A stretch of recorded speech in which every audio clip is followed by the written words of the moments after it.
When the Twin Towers collapsed on September 11, seemed impossible that anything could survive.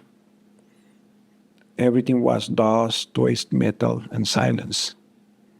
Yet among the rubble, the rescuers found something unexpected. Two steel beams crossed in the shape of a cross.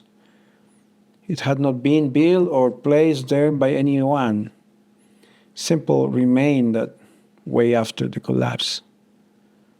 In the midst of chaos, the cross emerged as a silent reminder that even when human structures fall, hope does not collapse.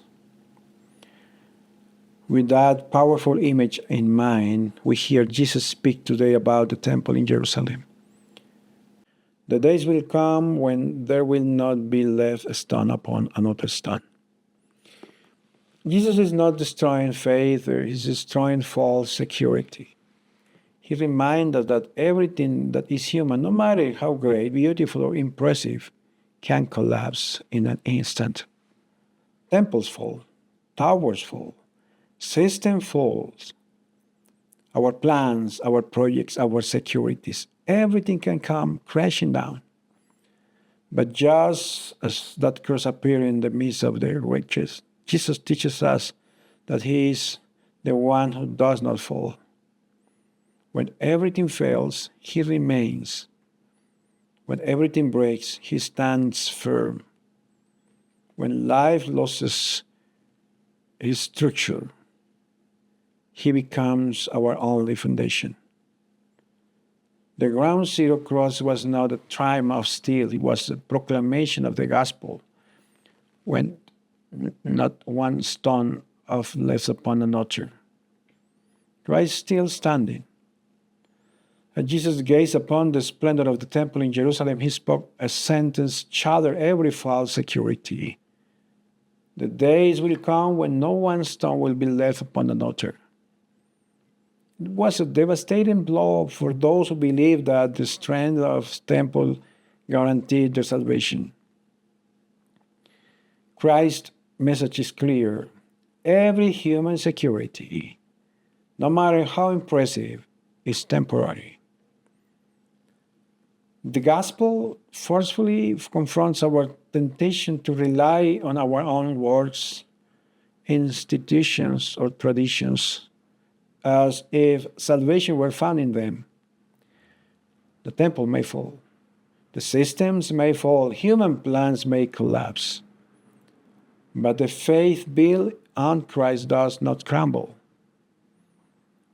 The gospel attacks and dismantles every false foundation. And Jesus' prophecy did not remain only words. Years later, in the 70, the Roman army besieged Jerusalem and completely destroyed the temple. No one stone was left upon another. It was a tragedy for the people of Israel. The center of their faith, identity, and national pride disappeared in the flames. But in the midst of those ruins, faith did not die. From that loss emerged a deeper understanding. God does not dwell in buildings made by human hands, but in the heart that sincerely seeks him. What collapsed was not the faith, but the illusion. Not the relationship with God, but the false security. Or what failed was the structure.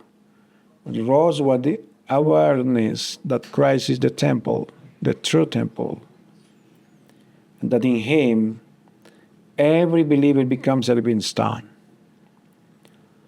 The liturgy of this Sunday reminds us that the human story will have an end, a judgment, a moment when evil will be definitely be overcome.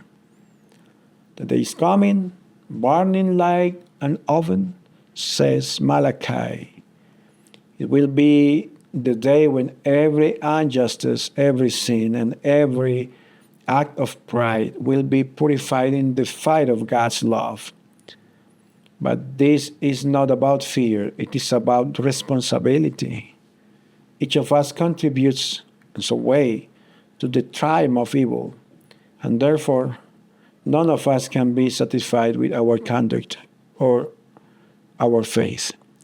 The gospel invites us to live in continual conversion, attentive to the Lord's voice rather than to external signs. Disciples ask, when will this happen? But Jesus gives no dates or alarm. He does not aim to inform, but to prepare the hearts.